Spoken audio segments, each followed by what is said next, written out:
All right, so we got some really great news this time, man. So Nina Turner just got endorsed by the Plain Dealer with the Cleveland.com. So their editorial board, literally Cleveland.com, that's a big deal. It's a big website.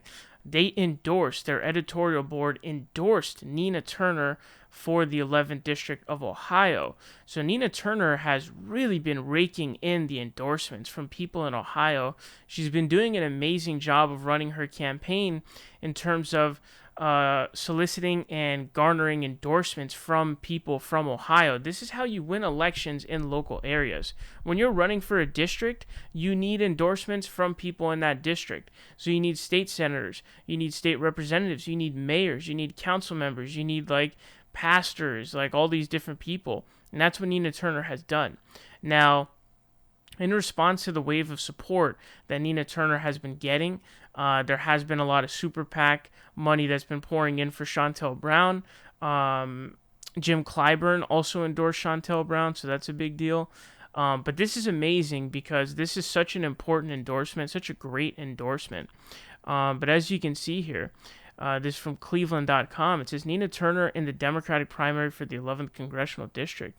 This is the pioneering civil rights legacy of the late U.S. Rep. Louis Stokes of Cleveland, who spent 30 years representing Ohio's 11th Congressional District and its predecessor, the 21st Congressional District, still burns brightly for many in its district. Stokes' two successors, Stephanie Tubbs Jones, who died in office 13 years ago, and Marcia Fudge, now U.S. Secretary for HUD, also embraced the Stokes legacy to speak out for the rights, needs, and interests of urban, largely poor constituents of color, too often neglected in the business of U.S. Congress. Who best among the 13 Democrats on the August 3rd special primary ballot seeking the Democratic nod for this overwhelmingly Democratic district to carry on that legacy? There is one person in this crowded field who has shown she isn't afraid to stand up to power and to partisan shibboleths, who has the guts to say what she thinks and do what's right for her constituents and country, who is passionate about public service and knows the issues, the personalities, the challenges better than anyone else in this race. That person is Nina Turner. The same Nina Turner who, as we wrote in endorsing her for Ohio Secretary of State 7 years ago, quote, stood up to Democratic Party insiders during the battle over Cuyahoga County reforms. The same Nina Turner who stood up to the Cleveland Teachers Union and delivered state legislative votes across the aisle for Mayor Frank Jackson when he was fighting for his all-important Cleveland plan for reforming the Cleveland public schools, one likely reason Jackson is backing Turner now. And so it goes on. It continues to go on in the article to explain why they're endorsing Nina Turner.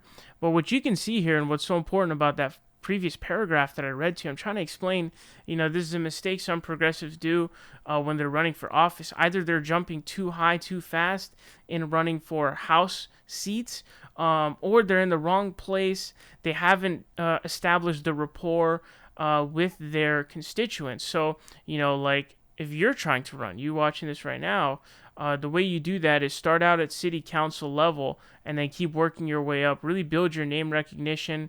In an area that you know, an area where you can get to know the people of it, and so they know your name, and you build a reputation, and then you start to move up in the ranks, essentially, and then eventually you get to a U.S. House seat. But you can't just jump to a U.S. House seat, especially in somewhere where you're not from. Nina Turner didn't go to New York to run for a House seat. She went back to Ohio because that's where she's from. She built up a rapport with the people there, with the representatives there, with government officials, with people. She's destroying in the race. She had ran as the Democratic candidate for the state treasury. She lost, but she got like almost 1 million votes. Obviously most of those are probably, party line votes. But people knew who she was. People knew who Nina Turner was. That's why she's getting so many endorsements from the area of Ohio. And so I'm really impressed with Nina Turner's ability to run a campaign. It's very endearing, and that is why I think that she is the progressive candidate for president for 2024, because it seems like she knows what she's doing. Like, her ability to garner endorsements, now we know that it's all about garnering endorsements when it comes to winning elections. It's not about money, because you can only go so far without the media or endorsements. So this is really awesome to see. And I don't know if the Cleveland Plain Dealer and Cleveland.com are supposed to be more like centrist Democrat, which is what I think they kind of are, which makes it even more of a shock and more, impressive that she was able to get this endorsement.